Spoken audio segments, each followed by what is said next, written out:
तू हे प्रेत सर्वात आधी पाहिलेलंस? हो साहेब. किती वाजता? साहेब मी तर रोज सकाळी 6:30ला झाडू मारायला येतो. आज पण सकाळी आलो होतो साहेब. बघितलं अचानक प्रेत. मग मी तुम्हाला लगेच बोलवलं. ओरडलं तेव्हा इथे कोण नव्हतं साहेब. तुम्हा लोकांपैकी कोणी याला ओळखतं? साहेब मी किती वर्षापासून इथे येतो. ही मुलगी या एरियातली नाही आहे साहेब. अभिनव,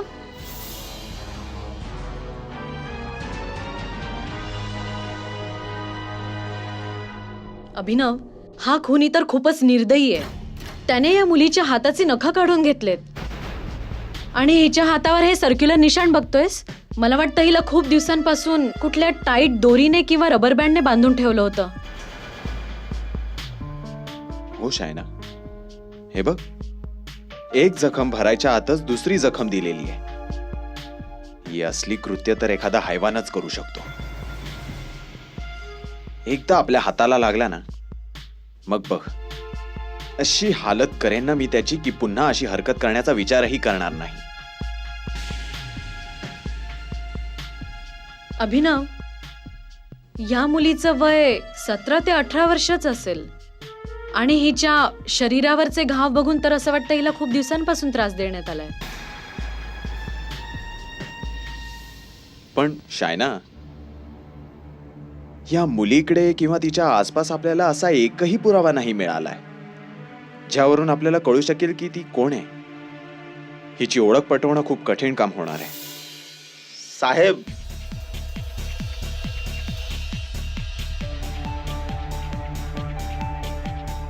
काय झालं? साहेब तुम्ही रागावू नका. ही अंगठी त्या प्रेताजवळ मिळाली साहेब. लाज नाही वाटत तुला? एका मेलेल्या मुलीची अंगठी चोरलीस तू? अरे माणूस आहेस की जनावर? साहेब मी लालची झालो होतो साहेब. नंतर मी बघितलं ही माझ्या मुलीच्या वयाची आहे. साहेब मला माफ करा. शायना, आपल्याला आसपासच्या पोलीस स्टेशनमध्ये चौकशी करायला हवी की कुठे या मुलीच्या हरवण्याची कंप्लेंट वगैरे झालेली आहे की नाही. तू एक काम कर, या मुलीचं प्रेत लॅबमध्ये पाठवून दे पोस्टमॉर्टमसाठी. तोपर्यंत मी या अंगठीचं रहस्य उलगडायचा प्रयत्न करतो.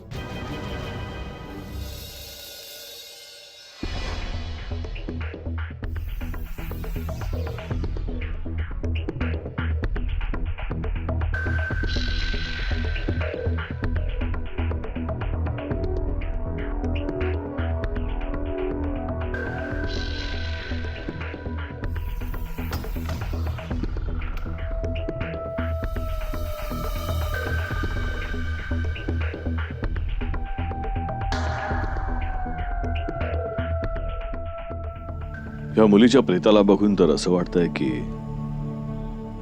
ही जी हत्या करणारा कोणी मनुष्य नसून कोणी नराधमच असेल. एनिवे शायना, तुझी पोस्टमॉर्टम रिपोर्ट काय सांगते? चीफ, हिच्या मृत्यूचं कारण शरीरात रक्ताचा प्रवाह बंद होणे, ज्याच्यामुळे हिला हार्ट अटॅक आला आणि हिचा मृत्यू झाला. पण अजून एक गोष्ट आहे जी खूप महत्वाची आहे. शरीरावरचे घाव बघून तर असं वाटतं हिला खूप दिवसांपासून त्रास देण्यात आलाय आणि ही 1 महिन्याची प्रेग्नंट पण आहे. असं होऊ शकतं की हे प्रेमाचं वगैरे प्रकरण असू शकतं. त्यातच ती प्रेग्नंट झाली असेल आणि हिच्या प्रियकराने स्वतःची सुटका करण्यासाठी हिची हत्या केली असेल. असू शकतं. चीफ, या मुलीकडे जी अंगठी सापडली होती ती पितळेची आहे आणि त्या अंगठीशी निगडीत अजून काही पुरावा नाही सापडला. याचा अर्थ असा निघतो की ही मुलगी अत्यंत गरीब घराण्यातली असू शकते आणि म्हणूनच घरातल्याने हिचं लवकर लग्न केलं असेल आणि मग सासरकडच्यांनी हुंडा किंवा तत्सम कोणत्या तरी कारणासाठी त्या लोकांनी हिच्यावर शारीरिक अत्याचार केले, शारीरिक शोषण केलं आणि जेव्हा परिस्थिती हाताबाहेर गेली तेव्हा मग हिची हत्या करण्यात आली. चीफ, कुठल्याही पोलीस स्टेशनमध्ये हिच्या हरवण्याची तक्रार नाहीये आणि हिच्या फोटोला पाहून कोण ओळखतही नाहीये. यावरून हे स्पष्ट होतं की ही मुलगी या शहरातली नाहीये. एक काम करा, या मुलीचा फोटो सर्व वर्तमानपत्रात छापा आणि न्यूज चॅनलला पाठवून द्या. जागोजागी या मुलीच्या फोटोचे पोस्टर्स लावून टाका. कोणीतरी आपल्याला नक्कीच सापडेल जो या मुलीच्या ओळखीचा असेल.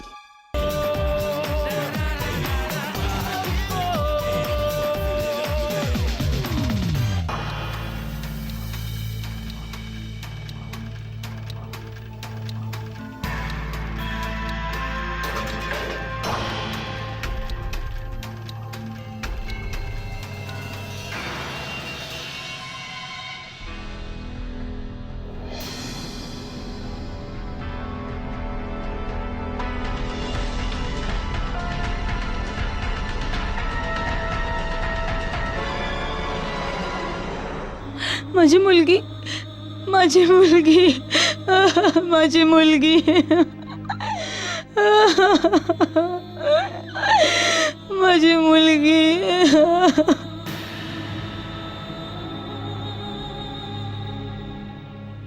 माझी मुलगी. हे बघा, सांभाळा स्वतःला. आम्ही तुमचं दुःख समजू शकतो. जो कोणी तुमच्या मुलीबरोबर इतक्या निर्दयीपणे वागला आहे, आम्ही त्या नराधमाला लवकरच पकडून गजाआड करू. पण त्या नराधमाला पकडण्यासाठी आम्हाला तुमच्या मदतीची गरज आहे. अम्मी पाणी. मला नाही पियायचं. अम्मी मला माहितीये अब्बू आपल्याला सोडून गेल्यापासून आपल्यावरती दुःखाचा डोंगर कोसळलाय. पण अम्मी तू अजिबात काळजी करू नकोस. मी आहे ना, स्वतः पण शिकेन आणि मुस्कानला पण शिकवेन.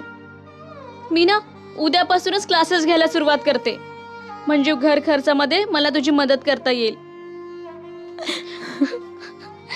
माझी मुलगी.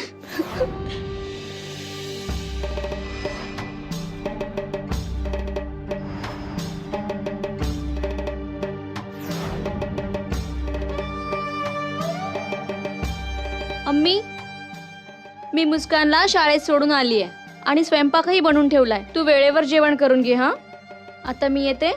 मुलं माझी वाट बघत बसली असतील. ठीक आहे बेटा, सांभाळून जा. हो अम्मी.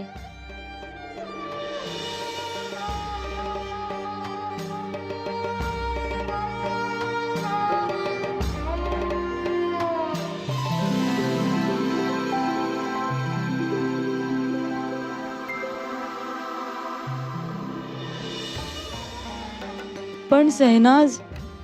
अगं पण बीण सोड समशाद. अगं अशी संधी पुन्हा पुन्हा नाही मिळत. रफिकचा ना दुबईमध्ये खूप मोठा कारोबार आहे. रुखसार त्याच्याबरोबर लग्न करून खूप सुखी राहील. आणि हो, रफिक सारखा मुलगा कुठेही नाही सापडणार.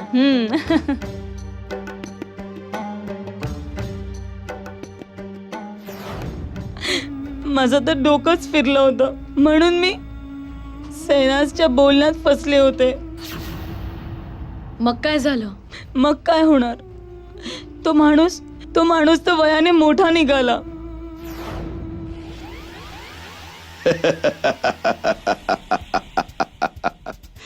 अरे बाई शहनाज आपा, आम्ही तर हिला न पाहताच पसंत केलं होतं. अरे भाई, तुम्ही एवढी स्तुतीची केली होती की सुंदर आहे, सुसंस्कृत आहे. मला हे स्थळ मान्य आहे.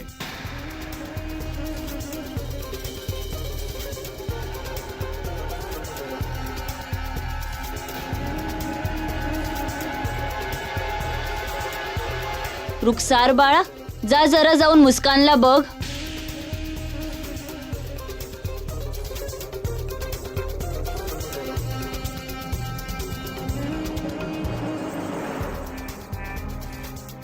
अरे समशाद, भाईजान म्हणत होते की तुला नवीन घर बनवून देणार आणि मुस्कानच्या लग्नाचा खर्च पण करतील.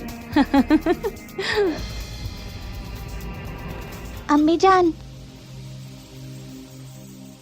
मी येते जरा. ठीक आहे.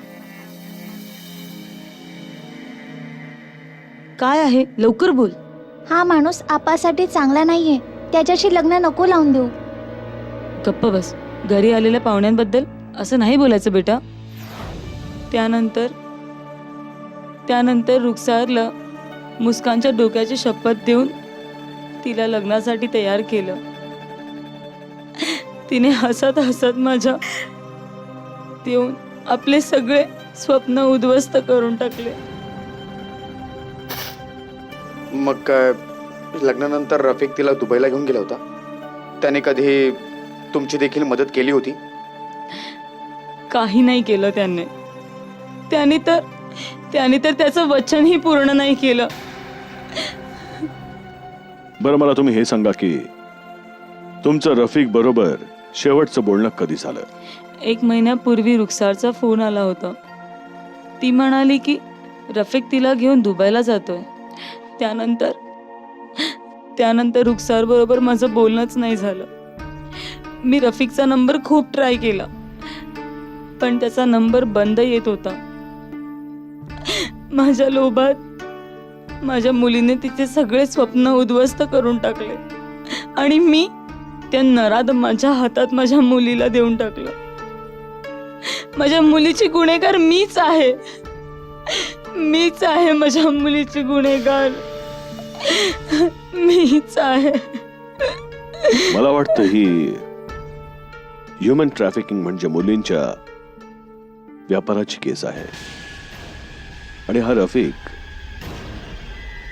नाही तो श्रीमंत आहे आणि नाही त्याचा दुबईमध्ये कोणत्याही प्रकारचा व्यापार आहे. पण आता या रफिक पर्यंत पोहोचण्यासाठी आपल्याला शहनाजला उचलावंच लागेल. त्याला विचार. ओ भाऊ, तुम्ही कोणा शहनाजला ओळखता? ती काय समोर उभी आहे. अरे शहनाज आपा. या शहनाज आपा आहे.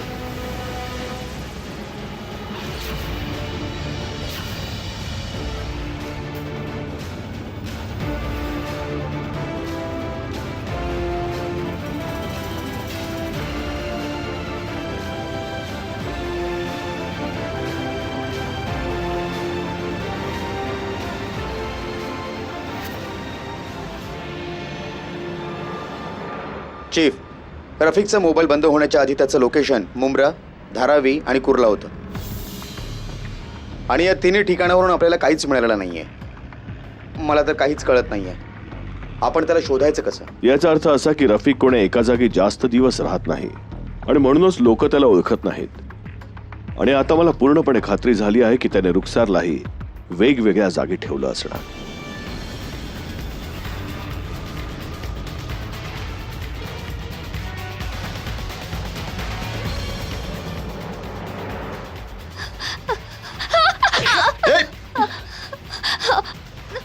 नको मारूस. कुठे चाललीस? हा? सोडा मला, जाऊ द्या. तुझं असं पळून जाणं हे सिद्ध करतं की तुला रुखसारच्या मृत्यूबद्दल सगळं माहिती आहे. आता सगळं खरं खरं सांग. बोल बोल, रफिक कुठे? बोल. सांगते. मला रफिक बद्दल काहीच माहित नाहीये. तो तर स्वतः माझा नातेवाईक बनून मला भेटला होता. त्याने मला 5,000 रुपये दिले होते. म्हणत होता 17-18 वर्षाच्या गरीब मुली बरोबर भेट करून दे. अरे पण काहीतरी माहित असेल ना तुला. एखादा फोन नंबर तरी दिला असेल ना तुला. त्याने जो नंबर दिला होता तो बंद येतोय. त्याने मला वचन दिलं होतं की मला 10,000 रुपये देईल. याच्या व्यतिरिक्त मला काहीच माहित नाहीये.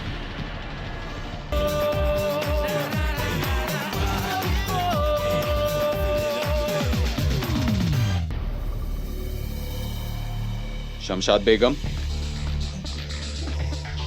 काय झालं? काय कळलं माझ्या मुलीबद्दल? खरं तर अजूनपर्यंत तरी काहीच नाही.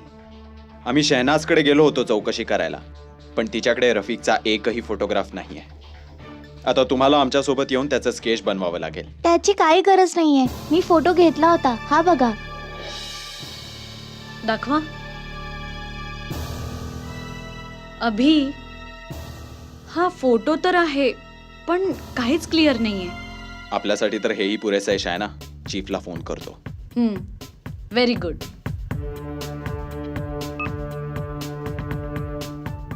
हॅलो चीफ, आम्हाला शमशाद बेगमच्या इथून रफिकचा एक फोटोग्राफ मिळालाय. हो मी आत्ताच पाठवतो. हो, ओळखतो मी याला. पण याचं नाव रफिक नाहीये, हिनायत आहे. आणखीन काय माहिती आहे तुला त्याच्याबद्दल? 3 महिन्यां अगोदर ह्याने माझा रूम भाड्यावर घेतला होता. पण 1 महिन्यानंतरच त्याने रिकामा केला. मी त्याचे डिपॉझिटचे पैसे नाही दिलेत आणि म्हणूनच त्याने घराची चावी नाही दिले. पण कधी कधी येतो तो रूमवर.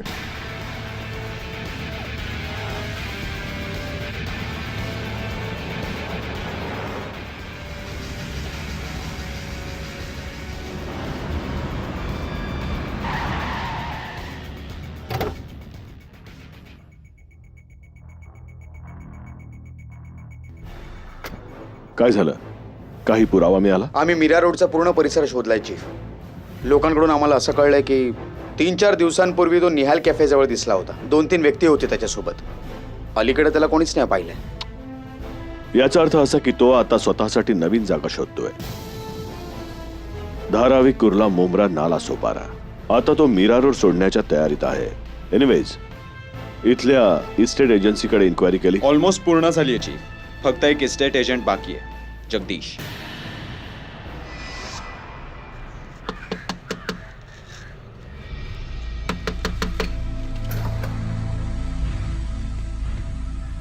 हां, आपण कोण? रहीम चाचा, हे बघा मी कमांड फोर्स मधून आलोय. मला तुमचा पत्ता जगदीशने दिलाय.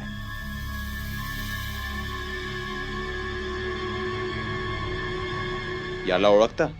याचं नाव रफिक आहे. जगदीश म्हणाला की हा तुम्हाला भेटला होता. हा माणूस, हा तर अर्ध्या तासापूर्वीच इथून निघून गेला. पण याचं नाव रफिक नाहीये. हा तर त्याचं नाव इनायत अन्सारी सांगत होता. साहेब, मला तर त्याच्याकडे बघूनच गडबड वाटत होती. नाही बेअरबाई, मला माफ करा. माझा फ्लॅट खाली राहिला तरीही मला चालेल, पण पोलिसांच्या NOC शिवाय तुम्हाला मी घर नाही देऊ शकत. रहीम काका, मला पोलीस NOC द्यायला काहीच प्रॉब्लेम नाही, पण तुम्हाला तर चांगलंच ठाऊक आहे त्यासाठी फोटो काढावा लागतो आणि हे आपल्या धर्माच्या विरुद्ध आहे.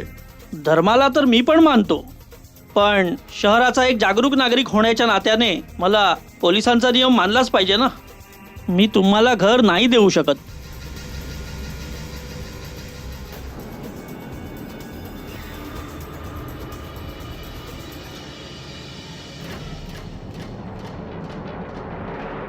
प्लीज काका, हो बोला ना. ॲग्रीमेंट तुम्ही माझ्या नावावरती करा. बुरखा खाली कर, खाली कर बुरखा. ठीक आहे रहीम काका, खुदा हाफिज. आणि त्यानंतर त्यांच्याकडून विचार करायला 1 दिवसाचा वेळ मागितला आणि मोठ्या हुशारीने त्या मुलीचा फोन नंबर नोट करून घेतला. साहेब, तो माणूस तर त्याचा फोन नंबर पण देत नव्हता. साहेब, आम्ही तर सगळं काही पोलिसांना सांगणारच होतो, तेवढ्यात तुम्ही आलात. त्यांच्या बोलण्यावरून काही कळलं की ते कुठे जाणार आहेत ते? तुम्ही हा फोन नंबर ठेवून घ्या, कदाचित तुम्हाला उपयोगी पडेल.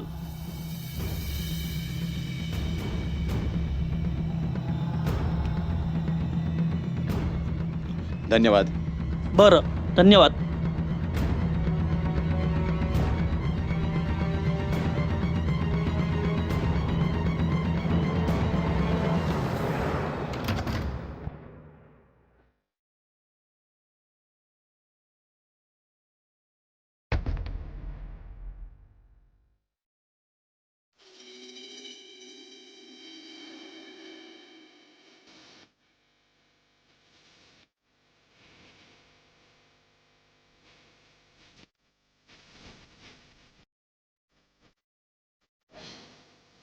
कोण आहात तुम्ही?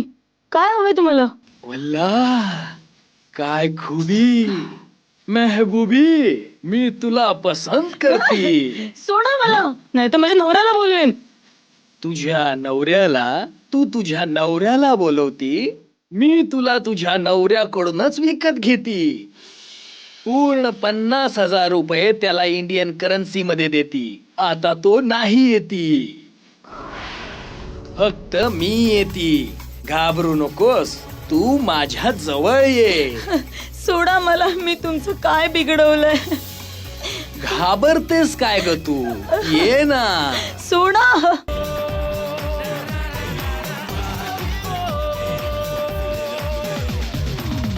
वल्ला, तू का घाबरती? Hands up! वल्ला, तुम्ही कोण आहेत? बोल, रफिक कुठे आहे? वल्ला, हे तू काय करती? मी काही रफिक बफिकला नाही ओळखती. मी हिला पैसे देऊन एका रात्रीसाठी विकत घेती. बेटा, आम्हाला हे सांग, तू या लोकांच्या जाळ्यात कशी सापडलीस? आम्ही खूप गरीब आहोत साहेब. माझ्या अब्बूला गळ्याचा कॅन्सर आहे आणि आमच्या घरी कोणी कमावणारही नाहीये. आणि तो मला बोलला होता की जर मी त्याच्याशी लग्न केलं तर तो माझ्या अब्बूचा उपचार करेल. बस याचमुळे मी माझ्या अब्बूच्या वयाच्या माणसाशी लग्न केलं. बेटा, हे रफिक सारखे लोक नेहमीच तुझ्यासारख्या गरीब मुलींच्या शोधात असतात. नाही यांना केलेल्या गोष्टीचा पश्चाताप होत नाही हे देवाला घाबरत. बेटा मला हे सांग की रफिक तुझ्याशी कोणत्या फोन नंबरवरनं बोलायचा?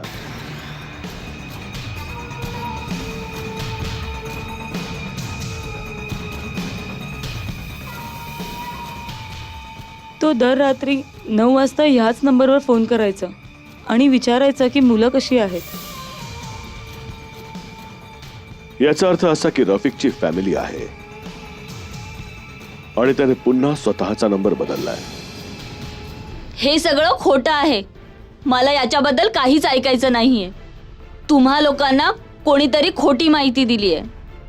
माझे पती असं करूच शकत नाहीत. आणि महत्वाची गोष्ट ही आहे की माझा नवरा इथे नाहीच आहे, कारण ते माझ्याबरोबर रोज दुबईवरून फोनवर बोलतात. हे बघा, तुमच्या पतीकडे खूप सारे सिम कार्ड्स आहेत आणि यावेळी ते इंडियामध्येच आहेत. ते सगळं मला नाही माहीत. माझे पती खूप चांगले आणि सिद्धांतवादी आहेत आणि ते माझ्या मुलांवर खूप प्रेम करतात. आता तुम्ही लोक इथून जाऊ शकता. हे बघा, तुमचीही एक मुलगी आहे. तुम्ही जरा विचार करा. देव न करो पण तुमच्या मुलीबरोबर पण असं कोणी केलं तर. बस आता तुम्ही लोक इथून जाता की चाळीतल्या लोकांना बोलावू? Shaina, let's go.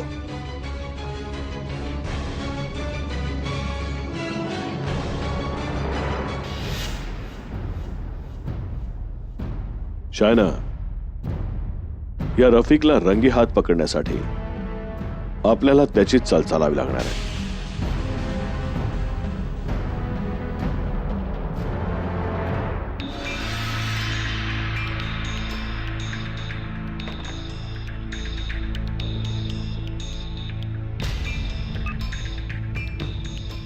Hello chief, तुम्हाला पूर्ण खात्री आहे की शिकार इथे येईल? हो अभिनव, ही इन्फॉर्मेशन मला एकदम खास माणसाकडनं मिळालेली आहे. म्हणूनच तू तिकडे बसून राहा. शिकार तिकडे नक्कीच येणार.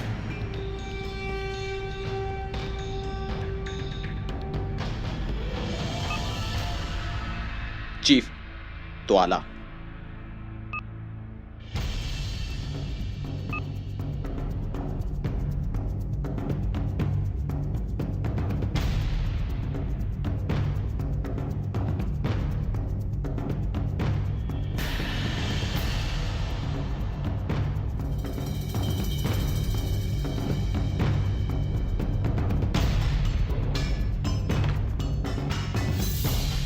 हा हॅलो. हो हो, मुलगा तयार झालाय लग्नासाठी. आता तुम्ही सुद्धा लवकरात लवकर तयारी करा. अरे हा भाई, मुलगा दुबईला राहतो. अहो यात आभार कसले मानायचे? अच्छा अच्छा, ठेवतो. खुदाहाफिज.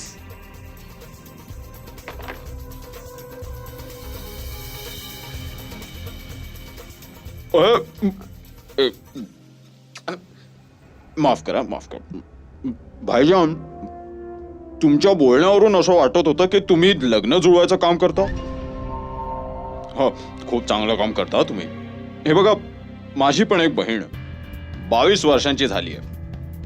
खरं तर पण तिची अशी एक अट आहे की ती लग्न करेल ना तर कुठल्या दुबई किंवा अमेरिकावाल्याशी करेल. बोला आता या अटीमुळे तिचं वय वाढत चाललंय.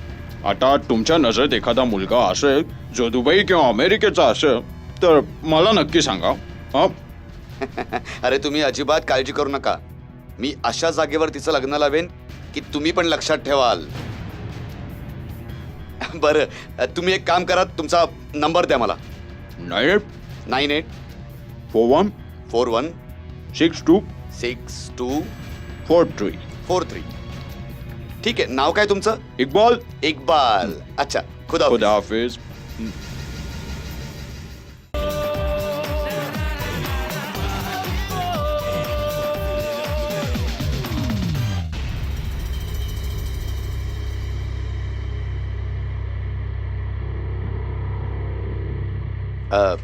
इक्बाल मिया, ते तुमची बहीण अजून नाही आली. खूप उशीर झाला नाही? काय भाईजान, ओ पोरीची जात आहे. आपल्या लग्नाची गोष्ट ऐकून जरा लाजायला होत असेल, बस येतच असेल.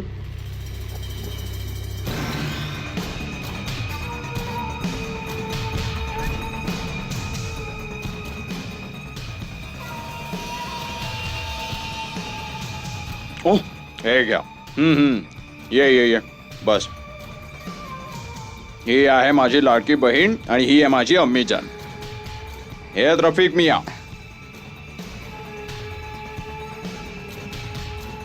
तुमची बहीण खूपच सुंदर आहे.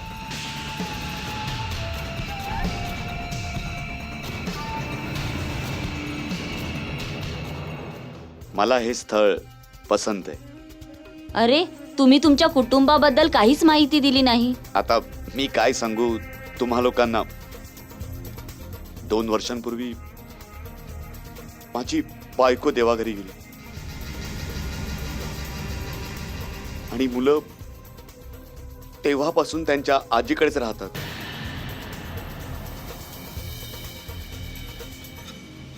पण माझा व्यवसाय दुबईलाच आहे. मी हिला घेऊन दुबईमध्येच स्थायिक होणार आहे. एवढा त्रास सहन करतोय म्हणूनच माझं वय जरा जास्त वाटतं. पण माझं वय फक्त 30 ते 28च्या मध्येच आहे. अच्छा, स्वतःला 32 वर्षाचा समजतो. चीफनी परवानगी दिली असती ना तर याची 32शी काढून याच्या हातात ठेवली असती. इक्बाल मिया, मी तुम्हाला ते मिरारोडच्या मामांबद्दल सांगितलं होतं ना. मी विचार करत होतो की मामांची आणि हिची भेट घालून द्यावी.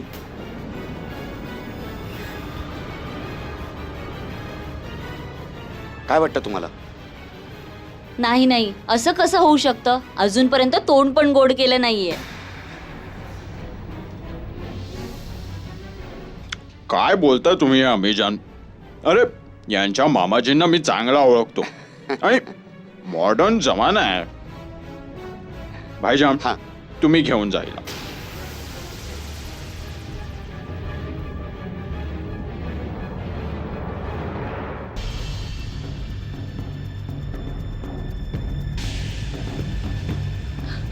अरे अरे, तुम्ही इतके उतावीळ का होताय? मला लग्ना अगोदर हे सगळं पसंत नाहीये. लग्नानंतर तर मी तुमचीच आहे ना. हां, तू अगदी बरोबर म्हणालीस. पण तू इतकी सुंदर आहेस, इतकी सुशील आहेस की मला थांबवताच येत नाहीये. मी तर उद्याच तुझ्याशी लग्न करणार. हो. अरे एक काम कर, गाडी साईडला लाव जरा. थांब. हां हां, पुढे पुढे पुढे. हां बस. मी जातो आणि बघून येतो मामांचा मूड कसा आहे. मी हा गेलो आणि हा आलो.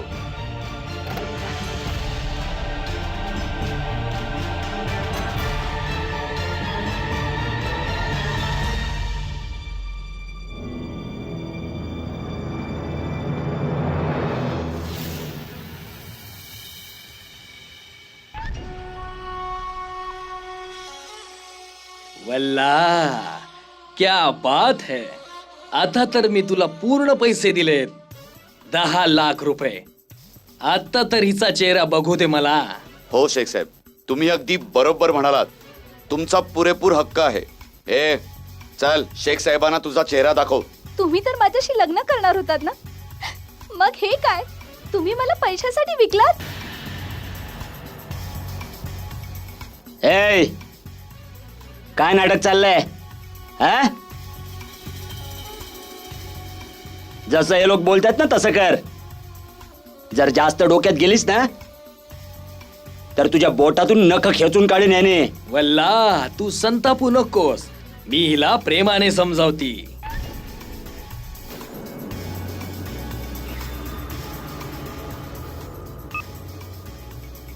हा हॅलो. अरे ऐक, मला पूर्ण पैसे मिळालेत. मग तुझा हिस्सा मी पाठवून देतो. ठीक आहे, चल ठेवतो मी. बाय. माझा हिस्सा कुठे आहे रफिक मिया?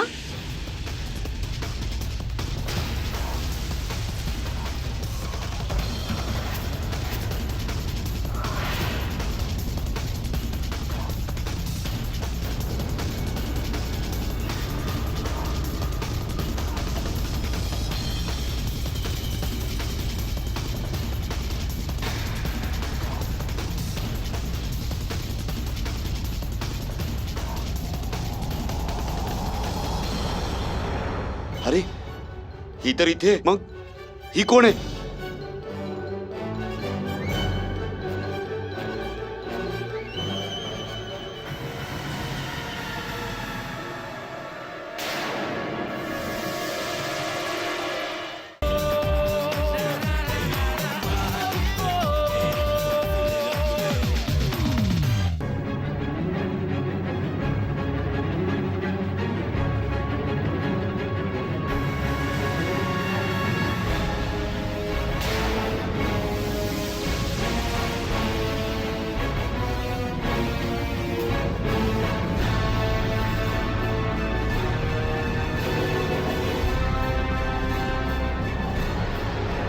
तुझ्या तर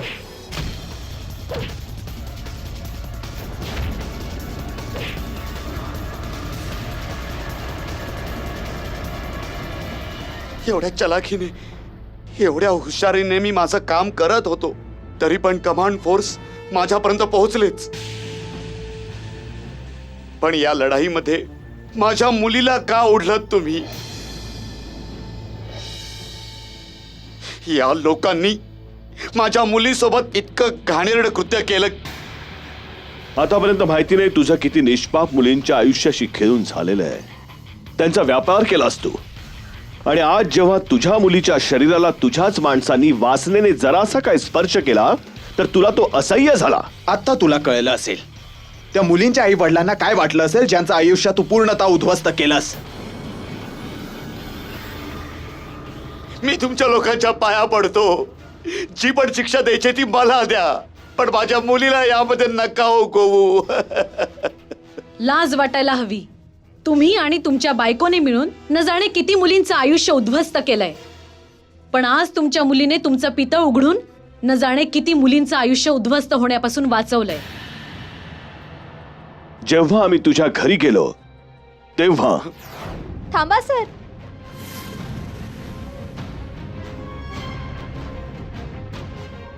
सर, मी तुम्हा लोकांच्या सगळ्या गोष्टी ऐकल्यात आणि मला तुम्हाला सांगावंसं वाटतंय की माझे वडील कुठे आणि कधी जातात. पण बेटा तू आमची का मदत करतेस?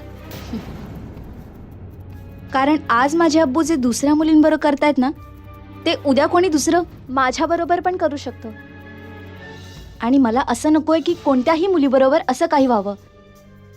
म्हणून मला तुम्ही तुमचा नंबर देऊन ठेवा. मी अम्मी आणि अब्बूंच्या सगळ्या गोष्टी ऐकून तुमच्यापर्यंत सगळी इन्फॉर्मेशन पोचवत राहीन. आणि त्याच्यानंतर तुझ्या मुलीने दिलेल्या इन्फॉर्मेशनच्या मदतीने आम्ही तुझ्यापर्यंत पोहोचलो. जेव्हा तू शायनाला टॅक्सीत एकटं सोडलं होतंस तेव्हाच आम्ही शायनाच्या ऐवजी तुझ्या मुलीला टॅक्सीत बसवलं आणि तू तिला इथे घेऊन आलास. चल आता हे सांग, तू रुखसारला एवढं निर्दयीपणे का मारलंस? माझ्या भीतीने सगळ्या मुली खूप घाबरायच्या. माझ्या भीतीपुढे त्या हार मानायच्या. पण रुखसार मला कधीच नाही घाबरली.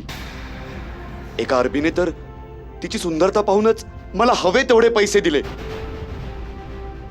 पण ती त्याच्यासोबत जायला तयारच नाही झाली. तोपर्यंत मला माहित पडलं होतं की रुखसार प्रेग्नेंट आहे.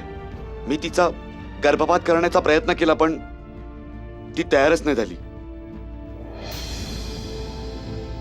शेवटी नाईलाजाने मला तिला मारावंच लागलं. मी घाबरलो होतो की कुठे तिच्यामुळे माझं बिंग फुटलं तर. मी खरं सांगतोय, मी रुखसार शिवाय अजून कोणत्याच मुलीला नाही मारलं. मी खरं बोलतोय.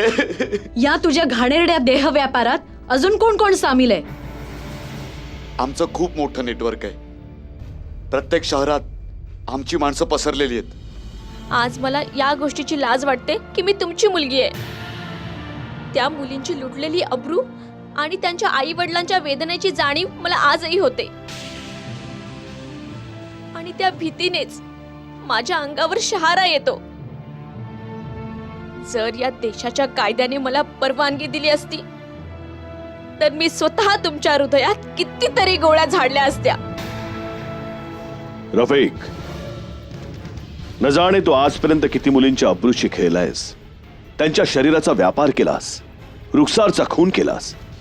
मला नाही वाटत की या देशाच्या कायद्यात तू केलेल्या या क्रूर कृत्यांबद्दल तुला मृत्यूदंडाशिवाय दुसरी कोणती शिक्षा मिळेल. रफिकने जे काही केलं त्याच्या मागे त्याची कोणतीच कौटुंबिक गरज नव्हती. त्याने ही गोष्ट फक्त आणि फक्त स्वतःच्या वासनेपुरता केली. थोडेसे पैसे कमवण्यासाठी त्याने एवढे मोठे अपराध केले. या सगळ्यामध्ये रफिक तर गुन्हेगार आहेच, पण यात रफिक बरोबर ते सगळेच गुन्हेगार आहेत ज्यांनी आपल्या आयुष्याच्या पडत्या काळामध्ये कठीण परिस्थितीत आयुष्याची ही लढाई हरून गुडघे टेकले. आणि म्हणूनच रफिक सारख्या नराधमांना या गोष्टींचा फायदा उचलता आला. आणि यामुळेच मी या केसच्या शेवटी हे सांगू इच्छितो की आयुष्यात कितीही वाईट दिवस का नाही येवोत, कितीही त्रास का नाही हो, प्रत्येक परिस्थितीचा तुम्ही खंबीरपणे सामना करा. एक ना एक दिवस आयुष्याच्या कोणत्या तरी वळणावर सुख तुमची नक्कीच वाट पाहत असेल. माझ्या या गोष्टीला लक्षात ठेवा. सावधान रहा, सुरक्षित रहा. कमांड फोर्स या टीम कडून दूरदर्शनच्या सर्व दर्शकांना दीपावलीच्या हार्दिक शुभेच्छा. जय हिंद.